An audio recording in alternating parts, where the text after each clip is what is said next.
Protection. Kuhanin natin ang kanyang pahayag sa hinggil po dun sa panukalang payagan ng carpooling sa EDSA Busway. Magandang umaga po, Attorney Inton. Magandang umaga po, Ma'am Angel. Magandang umaga sa ating mga taga-subaybay. Po, Attorney, kunin namin yung inyo pong opinion sa po ng commuter sa panukalang payagan po ang carpooling sa EDSA Busway. Well, katulad ng pahayag ng Department of Transportation, ang bus lane sa EDSA ay para sa mga bus lamang. No? Mm-hmm. So that we can move more people other than cars. At kapag hinaluan mo yan ng mga ibang sasakyan, privado man o private na carpooled, ay it will defeat the purpose of the bus lane. Mm-hmm. Pagkakalituhan dyan, masisira yung dispatching at maabuso. Dahil ang bus lane po ng EDSA, kapag ikaw ay familiar dyan, hindi lahat ng yung daan, meron bukas eh. Mm-hmm. Meron mga lane na bukas yun at walang harang. No? Opo. Pangalawa, hindi yung takbo ng mga bus, yung kanilang bilis, mako-compromise kasi madadagdagan ng sasakyan eh. How many carpooled vehicles can such one lane accommodate? So, the Department of Transportation, even MMDA, no? Mm-hmm. Even MMDA, medyo courteous lang ang MMDA sa kanilang bagong general manager, pero ayaw rin nila yan. Ay kung iba nag-suggest yan, hindi ganun ka-courteous yung kanilang statement. Tugon, oo. Pero, Attorney, pero kasi... Tapos mga provincial buses, saka ibang mga transport group, sabi, against din kami dyan. Ang sabi po kasi nitong si MMDA General Manager Nicolas Torre, ang kanyang layunin lamang daw po ay para po mabawasan ang traffic sa EDSA. Kaya po niya iminungkahi na payagan po ang carpooling sa EDSA Busway. Well, yun, maganda naman yung hangarin. Pero siguro hindi pa masyadong kabisado ni General Manager Torre yung sitwasyon or yung purpose o yung historical yung history kung ba't nagkaroon ng bus lane dyan. However, sa amin sa LCSP, matagal na rin po kami several years ago na ina-advocate po namin yung carpooling. Mm-hmm.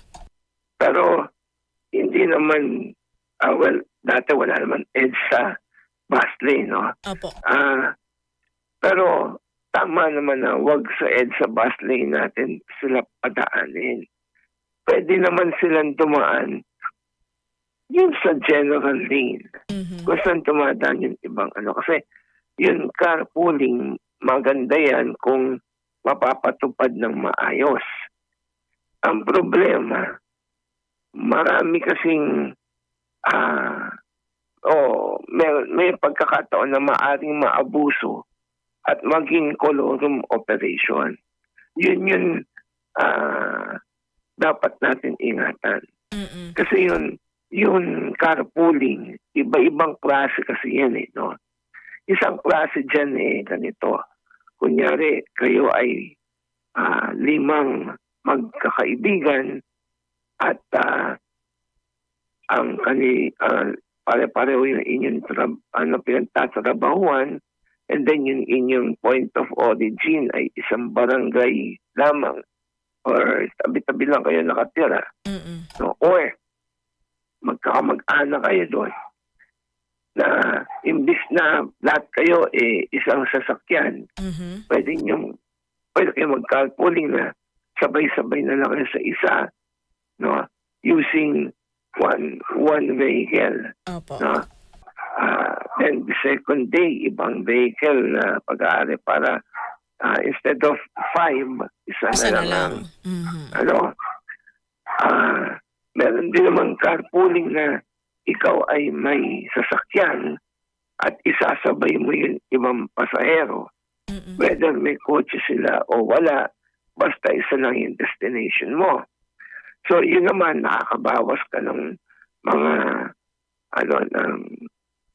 ng commuter na makikipagsiksikan, makikipaglaban para makasakay because mas maginawa na sumasabay na lang sila sa isa nilang kaibigan o ka-office mate o ka-eskwela. Yun ang medyo prone to abuse Mm-mm. at maging kolorum. Lalo na kunya may van ako at Opo. yun. Oo. Ngayon, kung mapapag-aralan mabuti yan, at sabihin na specific passengers lang ang sasakay dyan. Hindi ka pwede mag-pick up along the way, no? At papayagan mo naman kung sasabihin ng owner, di man pwedeng hanggang mag-retire kayo sa trabaho, libre sakay niyo sa akin. Mm-mm. At mag-chip in sila Chip in. sa gasolina. Mm-mm.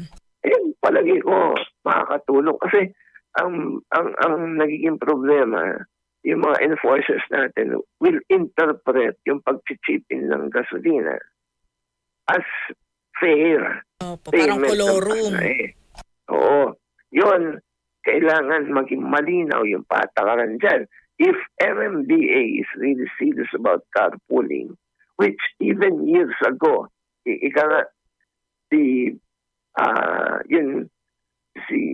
suggestion ni GM Nicolas is not new. Mm-mm. Hindi na bago yan. Ang bago lang sa sinabi niya ay sa EDSA na Busway gusto niya dadaan.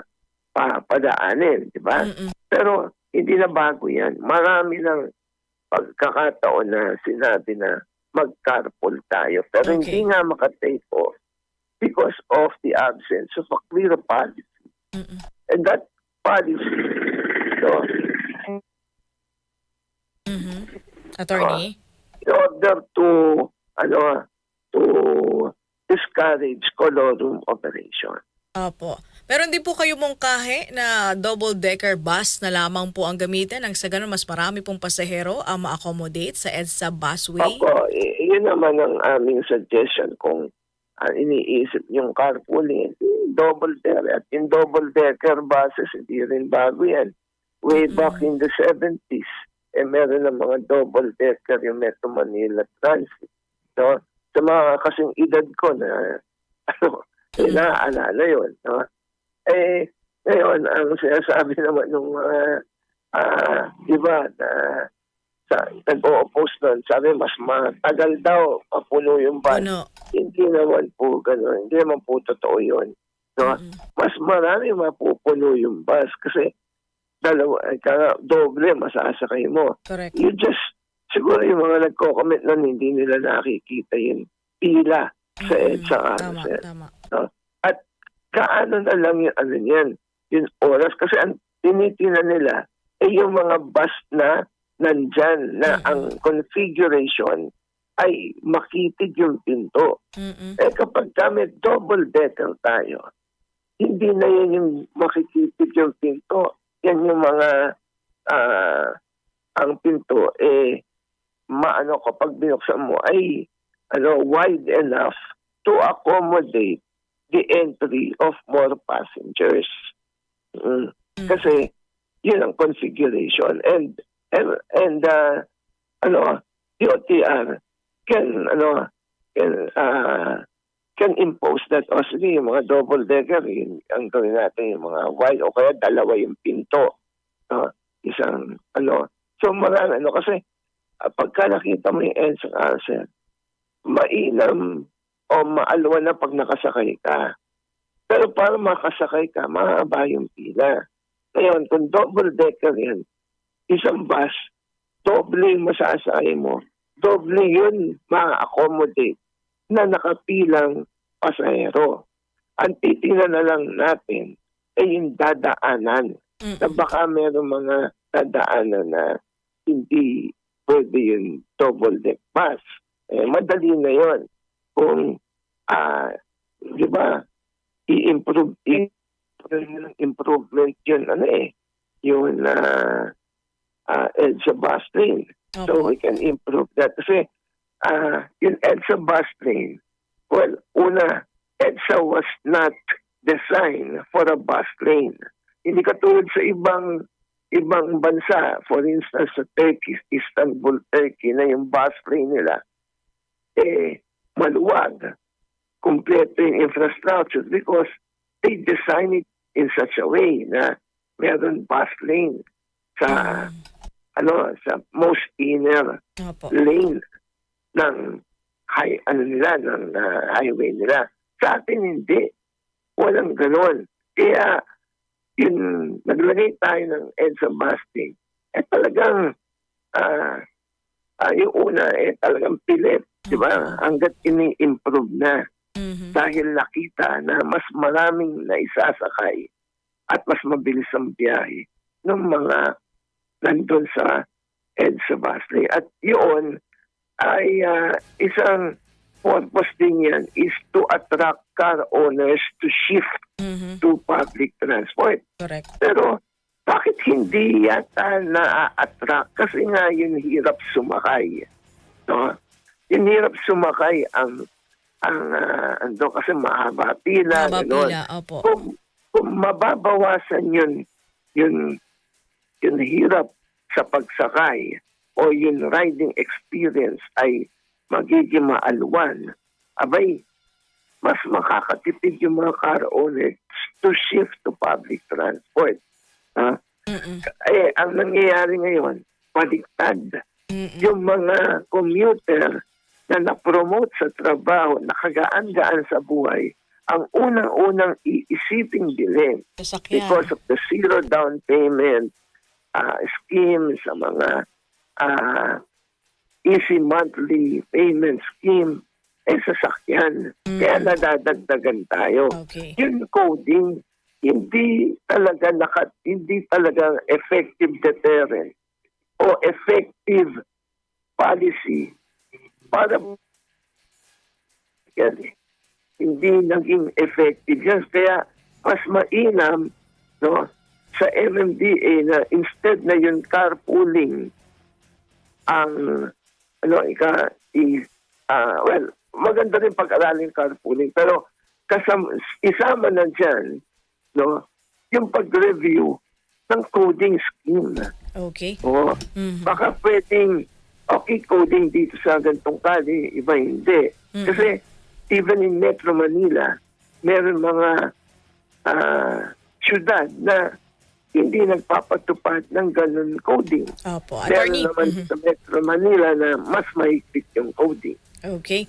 Wala na po tayong oras, attorney, pero maraming salamat po sa inyong oras, Salamat po. panahon sa aming Opo. programa. Mabuhay po kayo, attorney Ariel Linton. Mabuhay po kayo. Thank you po. Straight to the point.